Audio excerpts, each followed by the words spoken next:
بسم اللہ الرحمن الرحیم۔ السلام علیکم ویورز، آج کی ویڈیو کا عنوان ہے ظالم بادشاہ کے سامنے حق گوئی۔ ابو جعفر منصور دولت عباسیہ کے حکمران نے اپنے وزیر ربیع بن یونس کو درہموں کے 3 توڑے دیے اور کہا کہ ان میں سے ایک مالک جو عالم دین تھے کو دینا، ایک ابن ابی زیب جو عالم دین تھے کو، اور ایک امام اعظم ابو حنیفہ رحمہ اللہ کو۔ ابو جعفر جو اپنے اقتدار کو مضبوط کرنے کے لیے سختیوں پر اتر آیا تھا، علماء امت کو اپنا ہمنوا بنانا چاہتا تھا۔ وہ جن کی طاق میں تھا وہ اس دور ہی کی نہیں بلکہ ہماری تاریخ کی عظیم ترین ہستیاں تھیں۔ اس نے ربیع بن یونس سے کہا، مالک میرا عطیہ لے لے تو انہیں کچھ نہیں کہنا، البتہ ابن ابی زیب یا امام ابو حنیفہ میں سے کوئی میرا عطیہ لے لے تو پھر اس کی گردن اڑا دینا۔ تخت و تاج کے لیے اس زمانے میں خون کی ہولی کھیلی جا رہی تھی۔ ان بزرگوں کو 2 مصیبتیں تھیں، ایک یہ کہ فاسق و فاجر اور ظالم برسر اقتدار آ رہے تھے اور خلافت کا نظام پارا پارا ہو جا رہا تھا جسے وہ برداشت نہ کر سکتے تھے۔ دوسرے یہ کہ وہ حق گو اور بے باک تھے، ان میں سے کوئی بھی حکمرانی کے لیے کسی کا طرفدار یا مخالف نہیں تھا، کیونکہ کامیاب انقلاب کے بعد کسی کے برسر اقتدار آنے کا مسئلہ نظریہ ضرورت کے تحت آ سکتا یا نہیں، اسے بھی انہیں جانچنا تھا۔ ان کا مقصود اصلاح تھا، امت میں تفرقہ ڈالنا نہیں تھا۔ اللہ کے جن نیک بندوں کا یہاں ذکر ہے وہ خود اقتدار میں دلچسپی نہیں رکھتے تھے، نہ ہی انہیں حاضر باشی اور دربار داری کی کوئی تمنا تھی۔ یہ تو علماء کا کردار ہوتا ہے، وہ بیت المال کی حفاظت اور حکمران کے کرداروں کی جھول درست کرنا چاہتے تھے۔ ضرورت محسوس کی تو امام اعظم ابو حنیفہ رحمہ اللہ نے امام ابو یونس رحمہ اللہ کو آج کی اصطلاح میں مملکت کا چیف جسٹس بننے کی اجازت دے دی۔ ان سے پہلے رجاء بن حیوہ نے سلمان بن عبد الملک کی ایسی تربیت کی کہ اس نے عمر بن عبد العزیز رحمہ اللہ کو اپنے جانشین نامزد کیا۔ یہ علماء حق کا طور طریق تھا۔ اکبر کے دور میں حضرت مجدد الفسانی رحمہ اللہ نے پوری قوت سے ارتداد کی فتنے کو روکا۔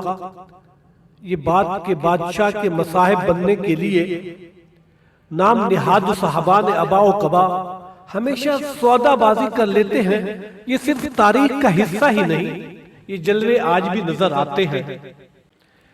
ایک ارشاد نبوی صلی اللہ علیہ وسلم کا مطلب ہے کہ سید الشہداء حضرت حمزہ بن عبد المطلب ہے۔ دوسرا وہ شخص جو سلطان جابر کے آگے حق بات کہے، اسے ظلم و ستم سے روکے اور اپنے اس عمل کی وجہ سے مارا جائے۔ القروری مناقب امام اعظم ابو حنیفہ میں لکھتے ہیں کہ درہموں کے توڑے بھیجنے سے پہلے اس نے تینوں بزرگوں کو اپنے دربار میں بلوایا اور ان سے سوال کیا کہ یہ بتائیے میں حکومت کا اہل ہوں کہ نہیں۔ مالک نے زو مانی جواب دے ڈالا، فرمایا کہ اہل نہ ہوتے تو تخت کس طرح ملتا؟ ابن ابی زیب نے کہا، اللہ جسے چاہے دنیا کی حکومت یا آخرت کی بھلائی عطا فرمائے۔ اگر آپ نے اللہ تعالیٰ کے احکام کی اطاعت کی تو ممکن ہے کہ وہ آپ پر مہرباں ہو، ورنہ آپ توفیق الہی سے محروم رہیں گے۔ رہی خلافت کی بات تو یہ پرہیزگار لوگوں کی رائے سے قائم ہوتی ہے۔ جو شخص خود اقتدار پر قابض ہو جائے وہ پرہیزگاری سے محروم ہوتا ہے۔ آپ اور آپ کے ساتھی حق پر نہیں، اس لیے توفیق الہی آپ کے ساتھ نہیں۔ اگر آپ نے اپنے اعمال اچھے رکھے اور اللہ رب العزت سے ڈرتے رہے تو شاید اس جگہ کے اہل ہو جائیں، ورنہ آپ کو کس نے روکا ہے کہ آپ اپنے آپ کو حکومت و اقتدار کا اہل نہ سمجھیں۔ امام اعظم ابو حنیفہ رحمہ اللہ کہتے ہیں کہ ابن ابی زیب کی باتیں سن کر میں نے اور مالک نے اپنے کپڑے سمیٹ لیے۔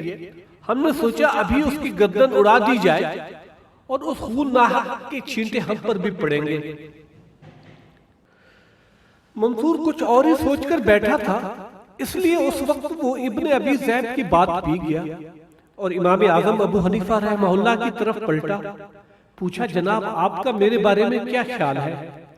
امام اعظم ابو حنیفہ رحمہ اللہ کے ان بندوں میں سے تھے جو رائے کی آزادی کو بڑی اہمیت دیتے تھے۔